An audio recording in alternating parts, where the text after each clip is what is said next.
Esta semana, la comisión de la Cámara que investiga el Instituto Nacional de Estadística citó al director del organismo, Juan Eduardo Koinmans, para que diera cuenta de sus avances a 3 meses de comenzada su labor. En la ocasión, el ex académico de la Universidad Católica pidió disculpas por las irregularidades en el censo 2012 y aseguró que una de las fallas más importantes fue no haber hecho un censo piloto antes de comenzar con la medición. Para conversar de este tema, estamos precisamente con Juan Eduardo Koinmans aquí en el estudio. Gracias por acompañarnos esta tarde.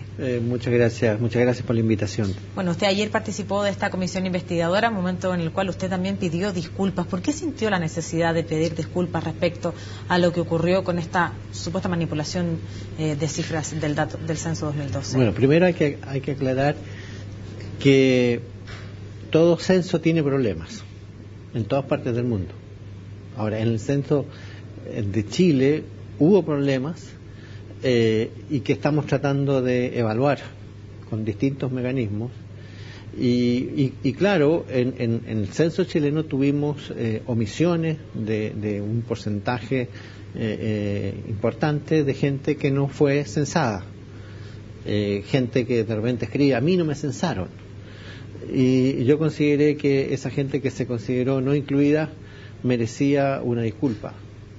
También creo que los, llamémoslo, escándalos que han habido respecto al censo y de alguna forma han arrastrado la credibilidad del INE, perjudicando la confianza en una institución tremendamente valiosa para el país, merecía una disculpa, aunque yo no haya tenido una responsabilidad alguna, porque yo llegué después que había ocurrido todo el tema. Consideré que desde el punto de vista institucional merecía una disculpa. Ahora, quiero hacer énfasis que estas disculpas no se deben interpretar como que todo el censo está malo. O sea, es una disculpa por cosas que suelen ocurrir en los censos, pero que aquí en Chile, y es bueno que así sea, se están transparentando todas las cosas, ¿ya?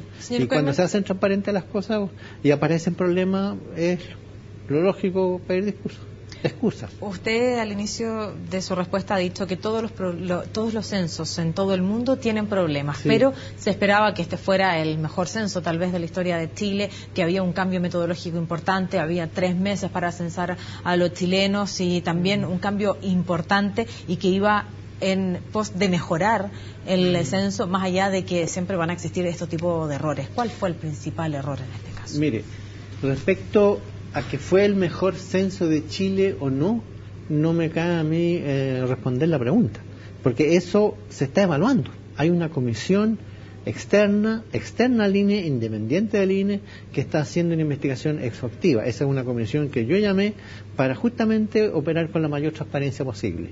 A mí me interesa que el censo que finalmente se publique sea creíble. Por eso que di la orden, y por eso también pedí excusa, di la orden de bajar el censo. El que se había publicado, yo di la orden y eso obviamente crea problemas. Entonces ahora cuando un alcalde me pide mis cifras, yo tengo que decirle: mire, remítase al censo del 2002, pero ajustado por las proyecciones que se tienen, que estaban disponibles. O sea, pero obviamente esa no es exactamente la estructura que tiene Chile de población en este momento. Y por eso también fue uno de los motivos que pedí excusa. Ahora, el censo, este nuevo censo, tiene ventajas sobre el antiguo, en algunos aspectos muy importantes, y también tiene desventajas. La gran ventaja del nuevo censo es que se pregunta cuál es su domicilio permanente, a diferencia del otro censo que preguntaba ¿dónde durmió usted? Desde el punto de vista de políticas públicas es mucho más importante saber cuál es el domicilio permanente. Es una gran ventaja respecto al censo anterior. Ahora, en los censos en que se hace la pregunta ¿dónde vive usted en forma permanente?, que se llaman censos de derecho, a diferencia de lo que eran censos de hecho, tienen una mayor dificultad.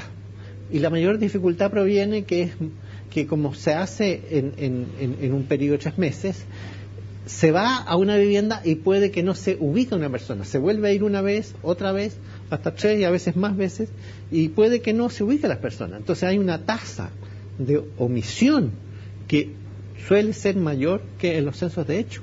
La gran ventaja de los censos de hecho es que se hace el censo en un día, toda la gente la pillan en alguna parte. Claro. Mientras que en estos censos no necesariamente se pilla a la gente, porque se va a domicilios, se recorren, puede que no se ubique la gente, y por lo tanto, en general, un censo de derecho tiene una mayor dificultad, y por lo tanto exige una planificación mucho más cuidadosa que un censo de hecho. ¿Usted qué habrá y ahí, conocido de y ahí cerca? creo yo que tal vez hubo problemas.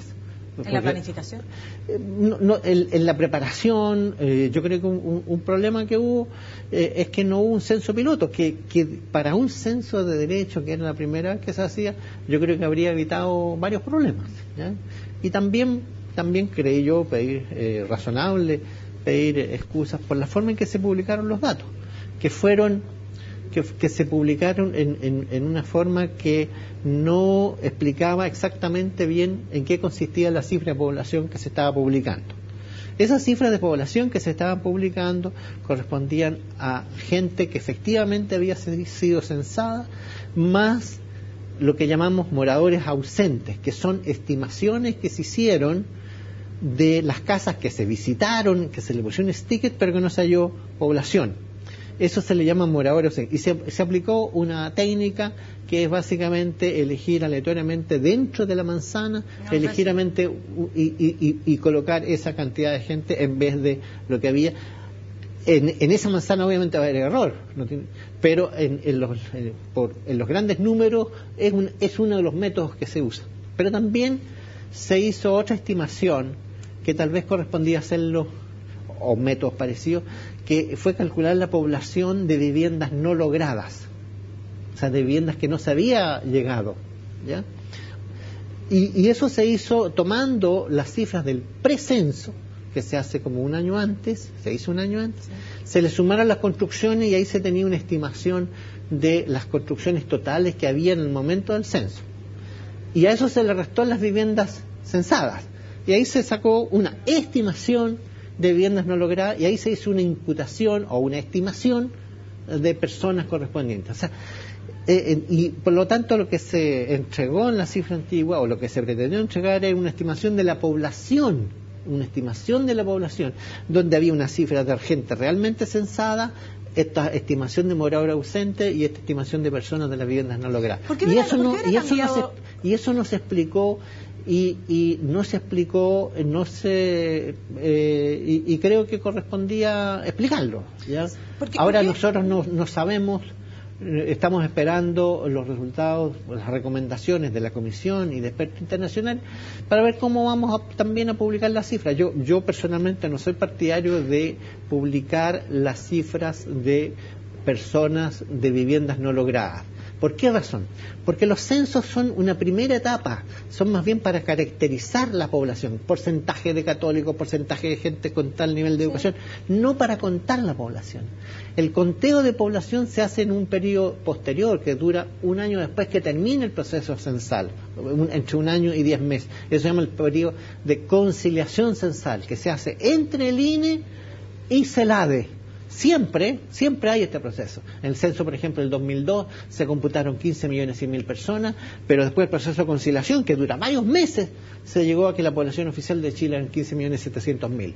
Bueno, ahora también va a ocurrir algo similar. Nosotros, una vez que terminemos la tarea de terminar el proceso censal, estamos rehaciendo, estamos chequeando desde la fichas, cómo fueron traspasadas, hemos hecho muestreos para ver la calidad de ese traspaso hacia los computadores, hacia las bases de datos, y de ahí estamos haciendo chequeos de las inconsistencias, y de ahí vamos a sacar lo que podríamos llamar oficializar la cifra de la población censada. Y de ahí vamos a ver cómo seguimos. Yo quisiera saber, usted ha dicho otra vez, ¿cierto? Hemos podido ver que esta cifra debiera estar ya publicada en el mes de diciembre. En agosto al menos deberían estar las cifras de los expertos de esta comisión. La población censada se va a saber antes.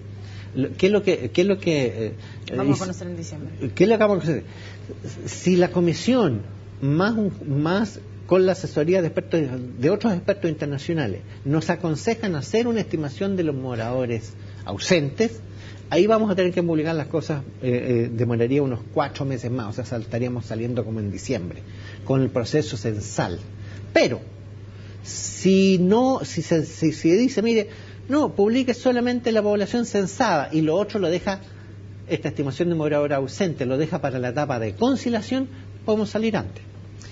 ¿Por qué cree usted que hubiera cambiado el resultado o se hubiera evitado, cierto, esta situación con un censo piloto? ¿En qué hubiera cambiado la situación? Usted ha dicho que tal vez el problema hubiera sido la planificación y que esto tal vez hubiera sido... un censo piloto alerta de muchos problemas que pueden surgir. Por ejemplo, alerta de cómo se están interpretando los cuestionarios, da mucho más luces de cuánto se demora los encuestadores, se puede planificar mucho mejor las distintas etapas. O sea, obviamente eso es algo recomendable. No siempre se hace, no en todos los países hacen censo piloto, pero yo creo que es una recomendación que hace hoy día CELADE, por ejemplo. Y hay muchas preguntas pendientes, aunque usted no lo crea, ha pasado el tiempo. En muy breve quisiera yo preguntarle por cuáles van a ser las diferencias del IPC tras el ajuste metodológico que se debiera haber ya reflejado ahora, ¿no?